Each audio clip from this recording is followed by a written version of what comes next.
আসসালামু আলাইকুম। দাঁড়িয়ে আছি জুলাই শহীদ আমাদের গণ অভ্যুত্থানের মোহাম্মদ রাকিব ব্যাপারী, রাকিবের কবরের কাছে। এই সেই কবর রাকিবের, যে রাকিব আমাদের এই দেশকে স্বাধীন করার জন্য, ফ্যাসিবাদ মুক্ত করার জন্য তার জীবনকে বিলিয়ে দিয়েছিল। শহীদ হয়েছিল ঢাকায় আমাদের এই রাকিব। আজকে আমরা দাঁড়িয়ে আছি তার কবরের কাছে।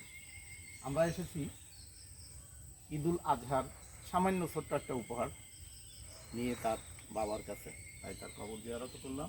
এরপরে তার বাবার কাছে আমরা যাচ্ছি সেই ছোট্ট উপহারটা পৌঁছে দেওয়ার জন্য।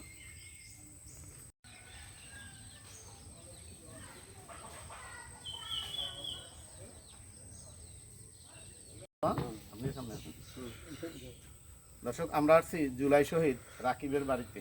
রাকিবের কবর জিয়ারত করে আসলাম, এবার আসছি তার বাড়িতে। তার মা বাবা এবং তার ভাই আছে, এই রাকিবের ভাই এই সামনে আছে। আমরা সংগঠনের পক্ষ থেকে সামান্য ঈদুল আজহার সামান্য উপহার আমরা নিয়ে আসছি। এই ঈদুল আজহার উপহারটা রাকিবের মা বাবার কাছে পৌঁছে দিলাম আমাদের সংগঠনের পক্ষ থেকে।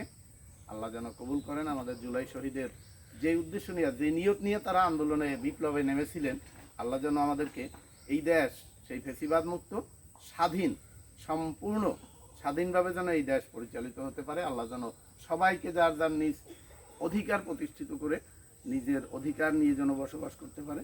আল্লাহ যেন তাদের মনের আশাগুলো কবুল করেন। জুলাই শহীদ রাকিবকে যেন আল্লাহ কবুল করেন, তার মা বাবাকে যেন আল্লাহ কবুল করেন। আমাদের সবার জন্য আপনারা দোয়া করবেন। আসসালামু আলাইকুম ওয়া রাহমাতুল্লাহ।